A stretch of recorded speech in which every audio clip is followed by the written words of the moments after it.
ये question IIT 2017 में आया है। ये क्वेश्चन बोल रहा है कि एक ray of light theta angle पे इंसिडेंट हुआ है और ये बहुत सारा स्लैब पैरेलली जो है एक के ऊपर एक रखा गया है, बहुत सारा स्लैब है जिसका रिफ्रैक्टिव इंडेक्स जो है वो घट रहा है। जैसे जैसे ऊपर बढ़ रहा है तो रिफ्रैक्टिव इंडेक्स घट रहा है। मान लेते हैं कि नीचे जो सबसे नीचे है यहाँ पे रिफ्रैक्टिव इंडेक्स है n दिया हुआ है, उसके ऊपर है n माइनस डेल्टा n, उसके ऊपर n minus 2 delta n, n minus 3 delta n and so on, और यहाँ पे है n minus m delta n, जिसमें की वैल्यू दे रखा है n, रिफ्रैक्टिव इंडेक्स n 1.6 और जो चेंज हो रहा है रिफ्रैक्टिव इंडेक्स का वो है 0.1। अभी जो एंगल है थीटा वो 30 डिग्री है। तो क्वेश्चन ये बोल रहा है कि जब ये जो लाइट है सबसे अपर मोस्ट दैट इज जब m स्लैब पे जा रहा है तो वहां पे ग्रेस कर जा रहा है, यानी this is the condition of total internal reflection. तो we have to find out the number of slab, यानी कि अकॉर्डिंग टू क्वेश्चन बोल रहा है कि m क्या होगा, m यानी नंबर क्या होगा m।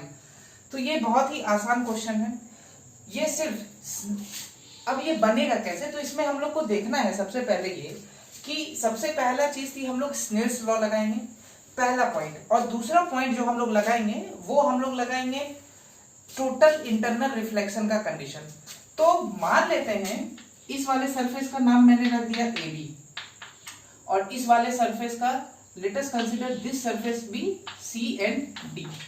तो एक सबसे नीचे वाला सरफेस और एक जहां पे ग्रेसिंग कंडीशन बन रहा है। तो मुझे पता है फ्रॉम स्नेल्स लॉ तो हमारे पास क्या होता है mu times sine theta that must be equal to constant for any given pair of medium. तो अगर हम लोग AB लेते हैं और हम लोग CD लेते हैं तो इन दोनों कंडीशन के लिए हम ये लगा सकते हैं। तो AB के लिए यहाँ पे हो जाएगा म्यू का वैल्यू क्या है AB के लिए n, और यहाँ पे हो जाएगा साइन थीटा वेयर थीटा का वैल्यू दिया हुआ है 90 डिग्री, सॉरी थीटा का वैल्यू दिया हुआ है 30 degree, that must be equal to ये वाले पेयर के लिए। तो इसके लिए क्या देख रहा है कि यहाँ पे जो भी ये है ये 90 डिग्री जा रहा है क्योंकि ग्रेस कर रहा है। तो एक ये वाले पेयर पे ले और एक ये वाले पेयर के लिए, तो इसके लिए मेरा रिफ्रैक्टिव इंडेक्स क्या हो जाएगा भाई, तो मेरा रिफ्रैक्टिव इंडेक्स हो जाएगा n minus m into delta n और यहाँ पे हो जाएगा साइन 90 डिग्री। तो ये एक पेयर हो गया और ये एक पेयर हो गया, तो इन दोनों को हम स्नेल्स लॉ लगा देंगे। अब साइन 90 का वैल्यू मुझे पता है 1, तो आगे इसको हम लोग सॉल्व करते हैं।